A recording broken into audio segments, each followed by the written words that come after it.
We begin tonight with that Purdue student's immigration case now making national headlines. Good evening, I'm Dustin Groven for Scott Swan. In just the last couple of hours, we confirmed that student is now out of ICE custody. But this all began more than 48 hours ago at a hearing in New York. A lot of twists and turns here. Our Alex Almanza has been digging into what happened and what is next. Alex? Dustin, just days ago, Yansu Go was hundreds of miles from campus in federal detention. But tonight, she's back with her family. But the government's case against her isn't over. Calls to release Yansu Go, or Sue, have turned into celebration as the Purdue student previously detained by ICE agents is now free.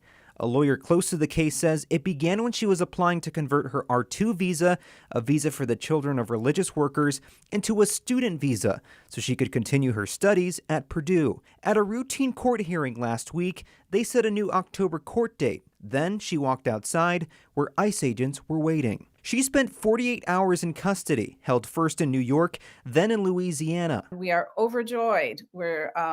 We've worked very hard for our voices to be heard and to lift her up and to convey the message that Sue does not deserve to be in detention, and it's been heard. New photos now show the moment Go is reunited with her family, embracing her mother, known as a beloved Episcopal priest in New York. Sources tell 13 News she was released on her own recognizance, meaning she's free while her case continues. The Department of Homeland Security says Go overstayed a visa that expired more than 2 years ago, but her family says her visa doesn't expire until December, and that's why her supporters say she shouldn't have been detained in the first place. It was very confusing for her, for her mother, and for those of us at the Episcopal Diocese of New York who have been supporting her.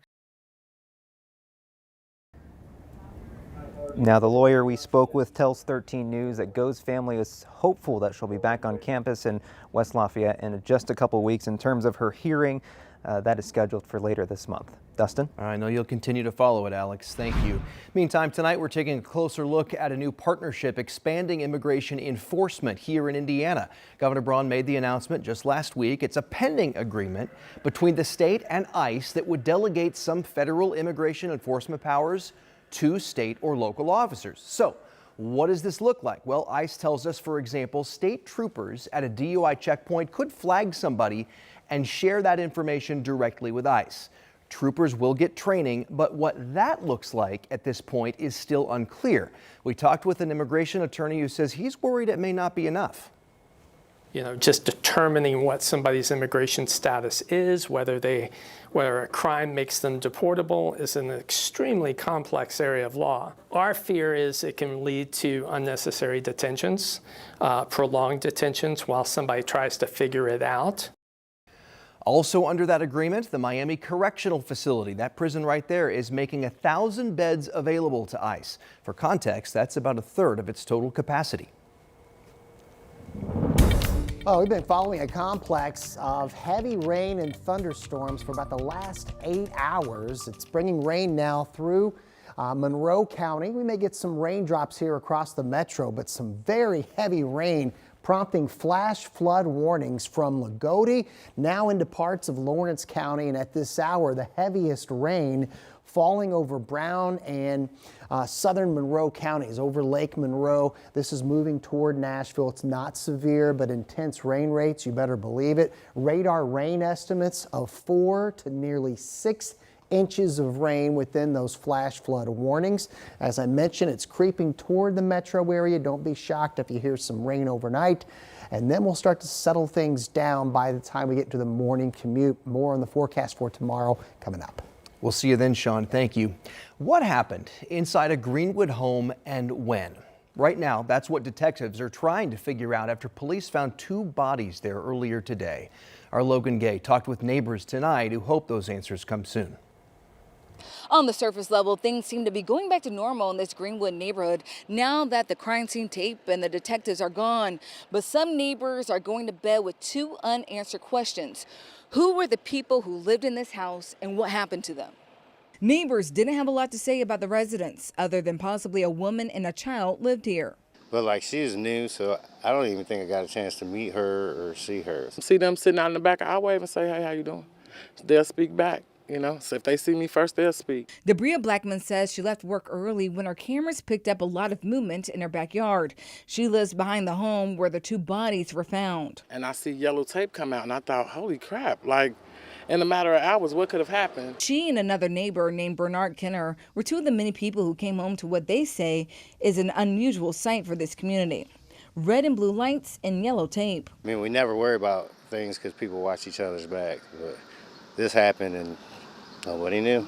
Police say this all started with a welfare check at this home. When they arrived, they found those 2 bodies inside the house. Police said the bodies had some decomposition, but could not say how the people died. You get kind of scared, like, dang, what could have possibly happened? Like, there's not much bad going on over here. Blackman, a mother herself, says the fact a child may be involved hurts her heart. Neighbors say all this is a reminder they may need to check in with one another.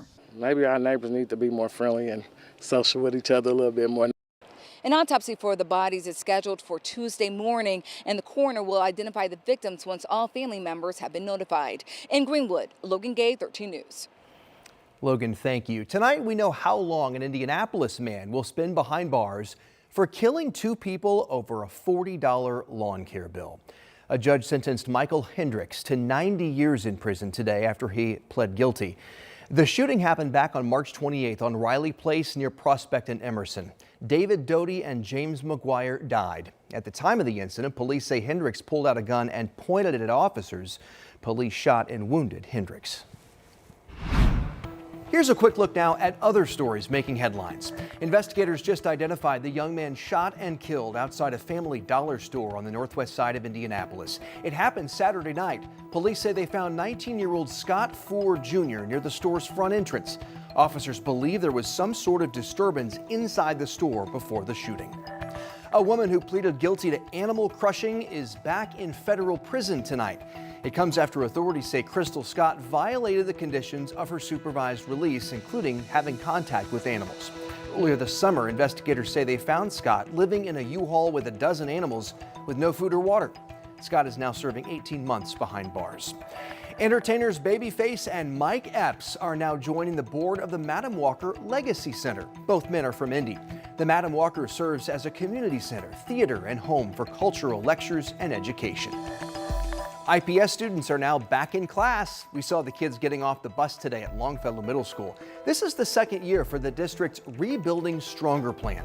Leaders say they've seen a big increase in the number of students in middle school taking part in sports and an increase in elementary computer science classes. Of course, it's not just IPS. This is peak back to school time. We've got a full rundown of when Central Indiana districts get their school year underway right now online at WTHR.com.